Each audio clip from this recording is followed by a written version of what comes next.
If you're looking for best practices for your bank or credit union, join us while we talk all things sales, marketing, and strategy for financial institutions.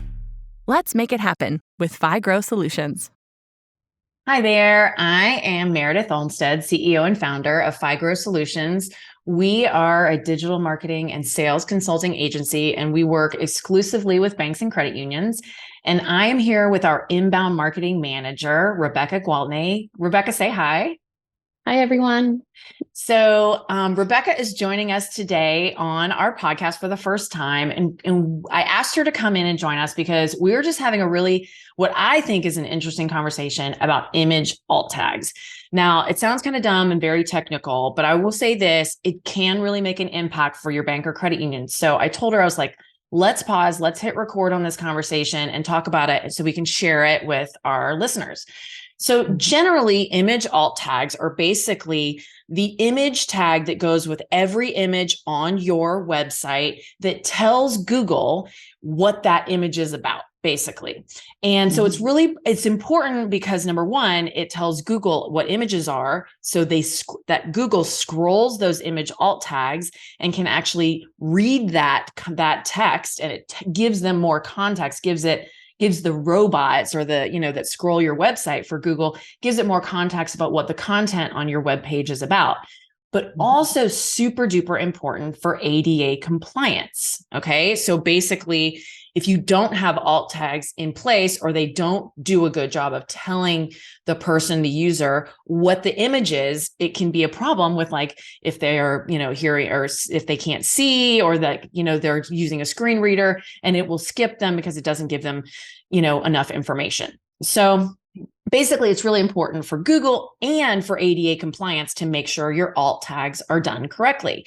We do these for our clients when we're doing new websites. And as a team, we're always trying to make sure that we're doing content and creating content for our clients that is the highest quality, that's checking all the boxes, meeting all the needs that there are out there to drive high quality search results in the future, especially organic, but paid as well. And also then obviously being ADA compliant is always going to be important. So Rebecca is like our complete expert on everything inbound, but also on search. She's really, really knowledgeable about how search works, about how search engines work, about how to create content that is optimized for search. So she has lots of, she's always teaching us, okay, this is how you're supposed to do alt tags. This is how you're not supposed to do. This is what you do. This is what you avoid. So Rebecca and I we were going through like a bunch of different things, and we just want to talk about a few tips. So Rebecca, what's the first thing if people are creating a new page on their website and they need to put a new image on it? What's the first thing they should be thinking about when they're writing the alt text for that image? Yeah. So there's, like you mentioned, there's a lot of different things to keep in their mind, but naming it properly, all these tips are going to help you name it the correct way so that you don't have to duplicate your work and save time. So the first thing you want to focus on is making sure not only to describe the image, but be extremely specific. Okay. So you don't want to just say a man typing on a laptop. You definitely need to give more context around it in addition to the subject. Okay.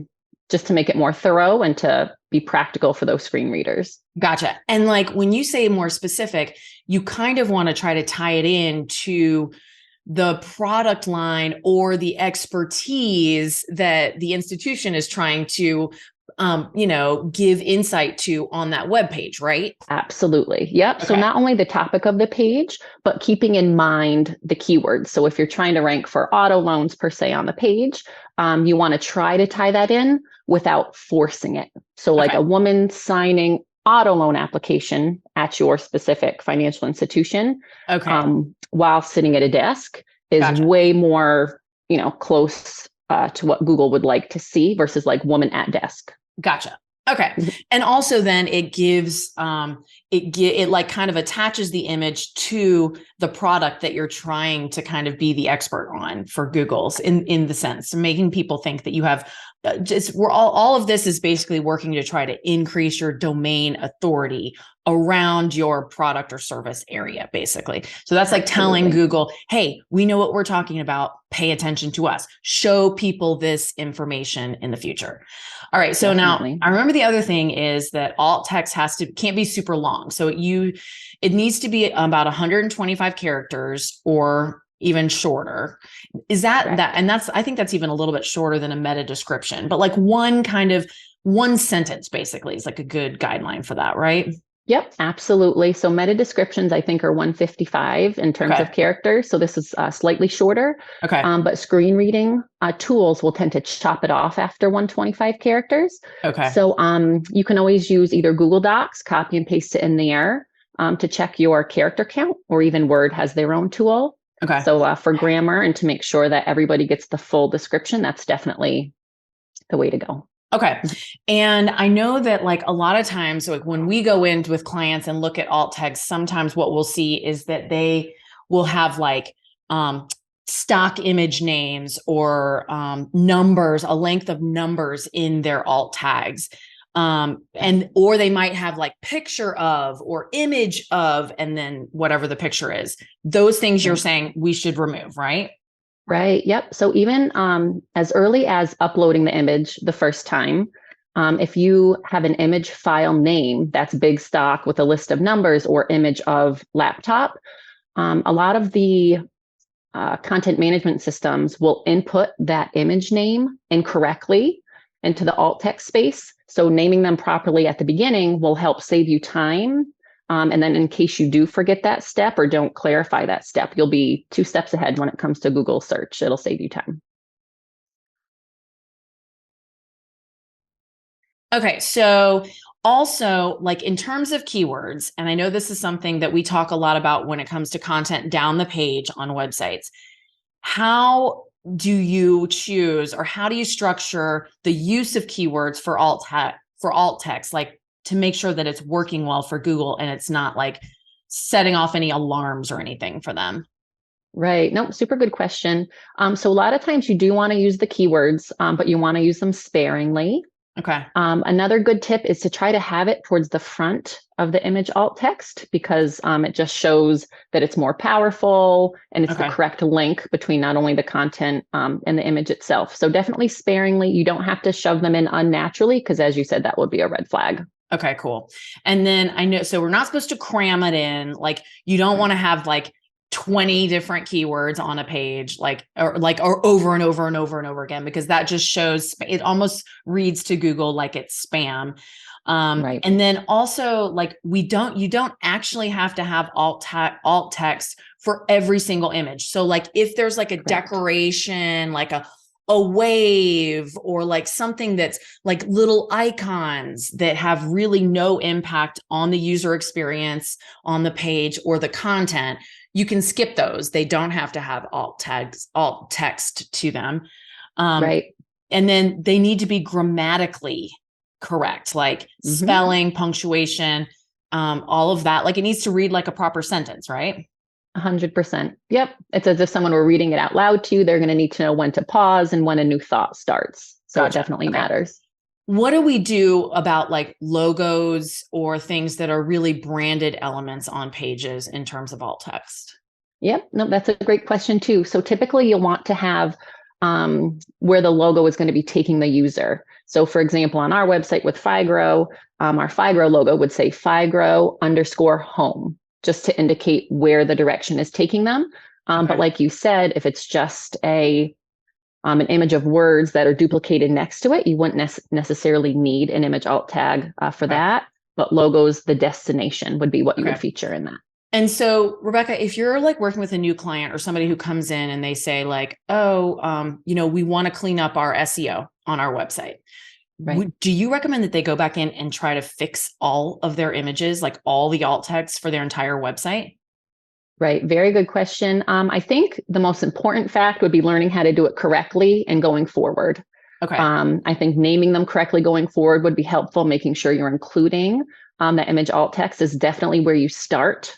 Okay. But as we talked about briefly before, I think the best thing is probably tackling them one at a time. as the larger products come up, don't you think that's the best Yeah, approach like to I was incorporate? saying, well, if you have a whole website that has a lot of in general, has a lot of on-page SEO elements that may be incorrect, it's a tremendous lift to be like, let's go fix it all. Unless you're Right. working with a partner who's going to come in and fix it all. And you have to make sure that partner really knows the keywords and the SEO for financial products and services, because otherwise you could have a generic SEO agency who comes in, throws a bunch of keywords around, but it isn't really influencing the user experience in a positive way, or going to drive real traffic down the road because maybe it's not based on what's being searched for loans right in that moment. But the other thing we said was, look, if you're running 3 major promos for Q1 or Q2, maybe and you're going to go in and touch the content on those 3 product pages anyway, maybe that's when you would go in on those key pages and fix all the alt text, make sure your headers are all right, like all those other on-page elements. But maybe that's the time when you go in and really take a hard look at these elements. So it's kind of like one at a time, but also in a timely manner around when you're already running promos. So yeah, no, I think it's a great suggestion to do a little at a time. And that way it matches the whole campaign that you're working on together, and you're not distracting Google using different approaches. Yeah. Yeah. And it comes up for us. This comes up for us in detail because, like I said, when we're doing a new website, we want to make sure every single alt text, tag is done correctly on that new website. So in those circumstances, when you're launching a new website, that's really the time when you want to make sure, if you're putting all new images up, that they're all done properly. So awesome. All right. Well, this was great. Thank you so much, Rebecca. So hopefully this was helpful to you guys, and so you can get out there and try to increase some of those search results by impacting your alt tags and fixing some of those. If you're interested in anything else about search and just in general, improving the user experience on your financial brands websites, please visit FIgrow.com. We have lots of other blogs and podcasts that you can check out. So get out there, and in the meantime, let's just all go make it happen.